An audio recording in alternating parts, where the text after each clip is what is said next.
ఓం నమ శివాయ. ఓం నమో నారాయణాయ. ఓం శ్రీ స్వర్ణాకర్షణ కాళభైరవాయ నమో నమః. ఓం శ్రీ నరదృష్టి నివారణ కాళభైరవాయ నమో నమః. నమస్తే అస్తు భగవన్ విశ్వేశ్వరాయ మహాదేవాయ త్రయంబకాయ త్రిపురాంతకాయ త్రికాగ్నికాలాయ కాలాగ్నిరుద్రాయ నీలకంఠాయ మృత్యుంజయాయ సర్వేశ్వరాయ సదాశివాయ శ్రీమన్మన్మహాదేవాయ నమో నమః. హరి ఓం. మా ఛానల్కి స్వాగతం. చూస్తున్న వీక్షకులకు ప్రేక్షకులకు ప్రియ కాళభైరవ భగవద్బంధులకి స్వాగతం పలుకుతూ మమ్మల్ని ఎంతగానో ఆదరిస్తూ ఉండబడినటువంటి ప్రియ సోదరీమణులకు సనాతన ధర్మ సంరక్షకులకి అందరికీ కూడా మహాశివరాత్రి పండగ శుభాకాంక్షలు.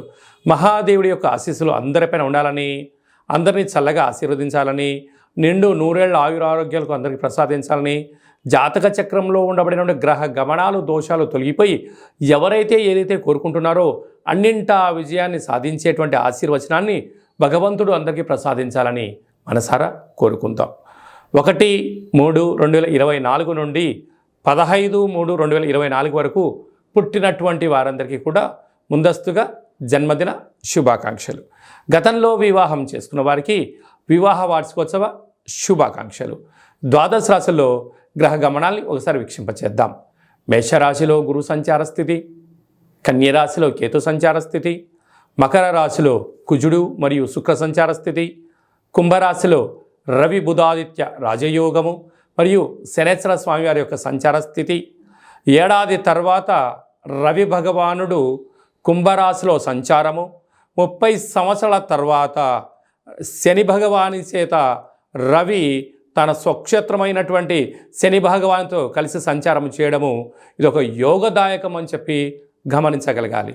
అలాగనే మీనరాశిలో రాహు సంచార స్థితితో ద్వాదశ రాశుల్లో గ్రహ గమనాలు ఈ విధంగా ఉన్నాయి.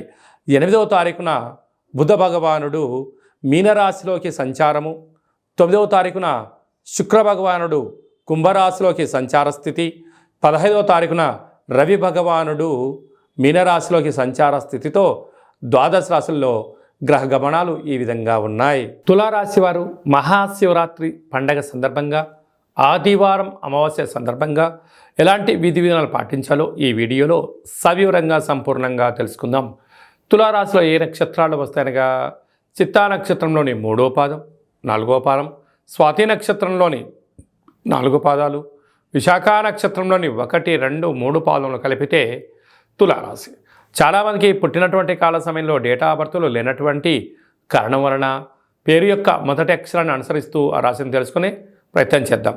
అవి ఏ అక్షరాలు అన్నట్లయితే రా, రీ, శ్రీ, రు, రే, రో, తా, తి, తు, తే అక్షరాల వారందరూ కూడా తులారాశి జాతకులు. తులారాశి యొక్క అధిపతి శుక్రుడు. ఈ శుక్ర భగవానుడు తెలుపు వస్త్రాలకు, అద్భుతమైనటువంటి అదృష్టానికి, ఐశ్వర్యానికి యోగకారకుడు, కళ్యాణకారకుడు, విలాస గృహ భవన నిర్మాణ కార్యక్రమాలకు అధిపతి ఆయనే శుక్ర భగవానుడు. వీరికి అర్ధాష్టమ కుజుడు, అర్ధాష్టమ శుక్రుడు, పంచమంలో రవి బుధ శని, 6వ స్థానంలో రాహు, 7వ స్థానంలో గురువు, వ్యయంలో లాభంలో విశేషమైనటువంటి కేతు ఉండడం వలన చిన్న చిన్న విషయాలలో ఆచితూచి నిర్ణయం తీసుకోవడం, చాలా సున్నితమైన స్వభావం కలిగి ఉండడం, ఏదైనా ఒక పని చేసేటప్పుడు నిర్దిష్టమైన సమయ సందర్భాలను నిర్దేశించుకొని ఒక ప్రణాళికాబద్ధంగా ముందుకు వెళ్ళడంలో తులారాశి జాతకులు ముందు వరుసలో ఉంటారు. కాకపోతే ఎవరైనా ఏదన్నా వీరు చేసేటప్పుడు ఆటంకాలు ఏమైనా చెప్పినట్లయితే అది ధర్మం అనిపిస్తే వీరు స్వీకరిస్తారు, అధర్మం అనిపిస్తే వీటిని వ్యతిరేకించే పరిస్థితి కూడా అధికంగా ఉంటుంది. కనుక ఇలాంటి కాల సందర్భంలో మహాదేవుడికి పంచామృతముల చేత, తెల్లటి విభూతి చేత, బొబ్బర్ల చేత మహాదేవుడికి అభిషేకం చేసుకుని ఆ బొబ్బర్లను బ్రాహ్మణోత్తములకు కానీ గోమాతకు కానీ ప్రవహించే నీటిలో సమర్పించినట్లయితే కుజదోషము, గ్రహదోషాలు తొలగిపోతాయని చెప్పి గమనించాలి. ఆదివారం అమావాస్య సందర్భంగా తెల్ల జిల్లేడు వృక్షం దగ్గర తెల్లటి పుష్పాల చేత అభిషేకం చేసుకోవడం, అలాగనే కాళభైరవ స్వామి వారికి కూష్మాండంలో దీపాన్ని పెట్టడం, కాళభైరవ హోమంలో పాల్గొనడం వలన నరదృష్టి, శత్రు ప్రభావాలు కూడా తొలగిపోతాయి. అలాగనే స్వయం వృత్తులు, సేవా రంగాలు, సాఫ్ట్వేర్లు, హార్డ్వేర్లు, ట్విట్టరు, ఫేస్బుక్లను మెయింటెనెన్స్ చేసేటువంటి వారందరూ కూడా ఓపిక, పట్టుదల అవసరం. భవన నిర్మాణ కార్యక్రమాలు చేసేవారు, వ్యవసాయ సోదరీమణులకు చాలా యోగదాయకం అని చెప్పి గమనించాలి. మార్చి 1వ తారీఖు నుండి 15వ తారీఖు వరకు ముఖ్యమైనటువంటి పండుగల గురించి క్లుప్తంగా, సవివరంగా, సంపూర్ణంగా తెలుసుకుందాం. 4వ తారీఖున సోమవారం బహుళాష్టమి సందర్భంగా అచితాంగ కాళభైరవ స్వామి స్మరణ, ధ్యానము, కూష్మాండ దీపము, సౌభాగ్య ముడుపు కట్టడం వల్ల సకల అష్టకష్టాలు తొలగిపోతాయని చెప్పి గమనించగలగాలి. 8వ తారీఖున మహాశివరాత్రి పండుగ, విశేషమైనటువంటి శుక్రవారం, శ్రవణ నక్షత్రం, ధనిష్టా నక్షత్రంతో కూడుకున్నటువంటి మహాశివరాత్రి అవ్వడం వలన మనకు అయోధ్య రామ మందిర నిర్మాణం తదనంతరం తర్వాత మొట్టమొదటిసారిగా వస్తూ ఉండబడిన మహాశివరాత్రి పండుగ సందర్భంగా మనమందరం కూడా జన్మకో శివరాత్రి అన్నట్టుగా ఈ యొక్క 2024వ సంవత్సర ప్రారంభ కాలంలో శుక్రవారం కళౌ వెంకటేశ్వర అన్నట్లుగా శ్రీ వెంకటేశ్వర స్వామి వారి యొక్క జన్మ నక్షత్రం రోజున మాస శివరాత్రి, మహాశివరాత్రి సందర్భంగా మనమందరము కూడా వీలైనంత వరకు ఉప ఆవాసం ఉందాం, శివనామస్మరణ చేద్దాం, వీలైనంత వరకు మౌనంగా ఉండే ప్రయత్నం చేద్దాం. ఆ ఆది మహాదేవుడి యొక్క ఆశీస్సులు పొందుదాం.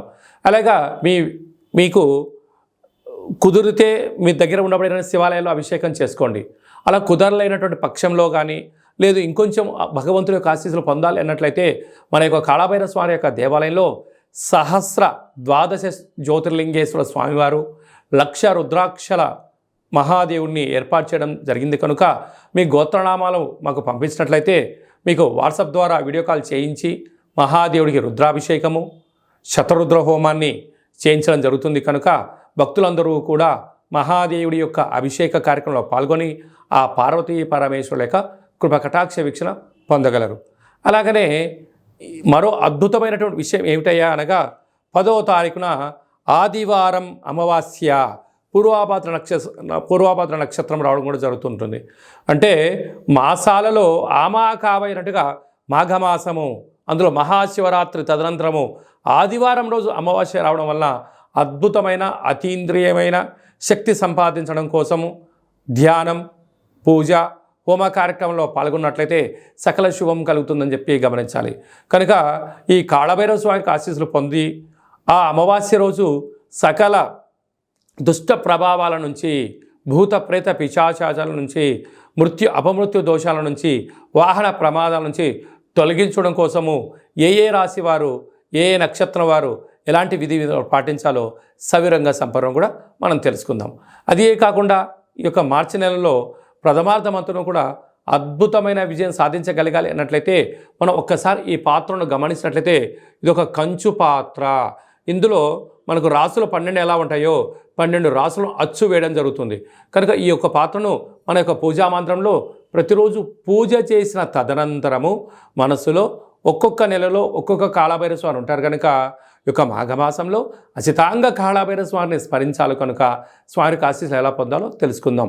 అలాగే మనసులో ఓం అచితాంగ కాళభైరవాయ నమః అని అనుకొని ఇలా శబ్దం చేసినట్టయితే ఒక పాత్రలో ఓంకార శబ్దం రావడం జరుగుతుంది.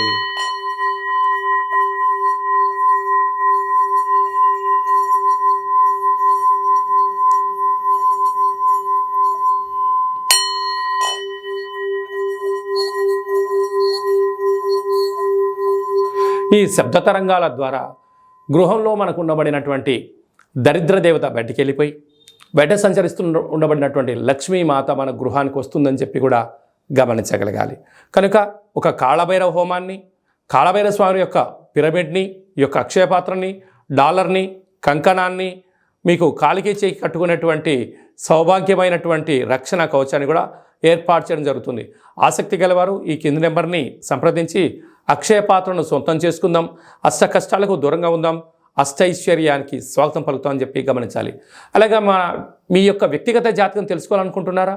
మీరు పుట్టినటువంటి తేదీ, నెల, సంవత్సరం, సమయం, మీరు పేరు, మీరు ఏ వృత్తి చేస్తున్నారో రాసి మీరు వాట్సాప్ పంపించగలిగినట్లయితే సంపూర్ణమైనటువంటి 100 సంవత్సరాల జాతకాన్ని రాసి పంపించి పుట్టినప్పుడు గ్రహ గమనాలు ఎలా ఉన్నాయి, ప్రస్తుతం ఎలా ఉన్నాయి, రాబోయే కాలం ఎలా ఉండబోతున్నాయో సవివరంగా సంపూర్ణంగా కూడా మీకు తెలియజేయడం జరుగుతుంది. చాలామందికి డేటా ఆఫ్ బర్త్లో లేనటువంటి వారికి మీ పేరు యొక్క మొదటి అక్షరాన్ని అనుసరిస్తూ కాళభైరవ ఉపాసన చేత రమణ శాస్త్రం ద్వారా గవ్వల ద్వారా మీకు జ్యోతిష్యం తెలియచేస్తూ భూత భవిష్యత్ ఉత్తమాలను కూడా తెలియజేయడం జరుగుతుంది. కనుక మీ వ్యక్తిగత జాతకం తెలుసుకోవాలనుకుంటున్నట్లయితే ఈ కింది నెంబర్ సంప్రదించి అపాయింట్మెంట్ తీసుకొని సంప్రదించగలరు. అలాగా మీ అబ్బాయికి కానీ అమ్మాయికి కానీ ఎంత వివాహ ప్రయత్నం చేసినా వివాహం అవ్వడం లేదా, జాతకంలో ఎలాంటి దోషాలు ఉన్నాయి, వచ్చేటువంటి అమ్మాయి యొక్క కానీ అబ్బాయి యొక్క జాతకంలో ఎలాంటి యోగాలు ఉన్నాయో వివాహ పొంతన మన యొక్క దేవాలయంలో అద్భుతంగా చూడడం కూడా జరుగుతుంది. గతంలో వివాహం చేసుకున్నటువంటి దంపతులు తరచూ గొడవపడడం కానీ పోలీస్ స్టేషన్లో గొడవలకు వెళ్తున్నట్లయితే మీ పేరులో స్వల్పమైన మార్పు చేత మిమ్మల్ని ఆ పార్వతీ పరమేశ్వరులు ఎలా కలిసి ఉంటారో మీరు అలా కలిసి ఉండడానికి ఆధ్యాత్మిక సలహాలు సూచనలు కూడా ఇవ్వడం జరుగుతుంది. అలాగా మీకు అబ్బాయి కానీ అమ్మాయికి కానీ పుట్టినట్లయితే మీ యొక్క వారి యొక్క పుట్టినటువంటి తిథి ప్రకారంగా, రోజు ప్రకారంగా, డేటు ప్రకారంగా, నక్షత్ర ప్రకారంగా ఎలాంటి పేరు పెట్టుకోవాలో ఆధ్యాత్మికమైనటువంటి పేర్లను మీకు సూచించడం జరుగుతుంది.